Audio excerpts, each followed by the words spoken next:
یا ربی، میرے پیارے اللہ، مجھے رشک آتا ہے آپ کے ان بندوں پر جو آج آپ کے گھر کے سامنے آپ کے سامنے حاضر ہے، بکھرے حالوں میں، بہتی آنکھوں سے لبیک اللہم لبیک پکار رہے ہیں۔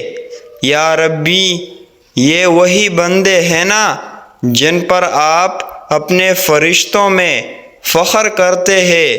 اللہ، یہ آنکھیں بہتی ہے، یہ دل تڑپتا ہے، دل چاہتا ہے ان لوگوں میں میرا شمار بھی ہو جائے۔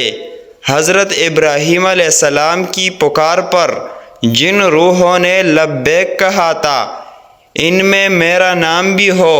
اللہ، میرے آنکھیں اس گھر کو دیکھنا چاہتا ہے جسے خلیل اللہ ذبیح اللہ نے تعمیر کیا، جسے آپ نے اپنا گھر کہا۔ میرے ہاتھ چھونا چاہتی ہے اس سیاہ غلاف کو جس سے پرکشش دنیا کی کوئی چیز نہیں، اس حجر اسود کا استلام کرنا جسے رسول اللہ نے چھوا، جو جنت کا پتھر ہے۔ میں بھی سعی کرنا چاہتا ہوں جہاں تکلیف اور پیاس کی حالت میں آپ کی پیاری بندی نے دوڑ لگائی، وہ جس کو یقین تھا کہ میرا رب مجھے کبھی ضائع نہیں ہونے دے گا۔ میں بھی آپ کی خاص نگاہوں میں آنا چاہتا ہوں، قربت کا ایک خاص احساس چاہتا ہوں۔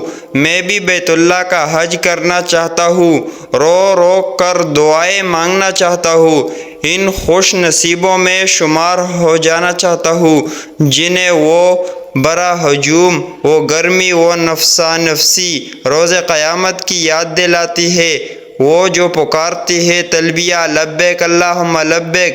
اللہ، میں گناہوں سے پاک ہونا چاہتا ہوں۔ اللہ، یہ حج کا دن، اللہ یہ دن بہت بھاری ہوتا ہے، دل تڑپتا ہے، طلب اور بڑھ جاتی ہے، آنسو روا ہو جاتی ہے۔ بلا لیجیے نا مجھے بھی اپنے گھر بیت اللہ کی طرف۔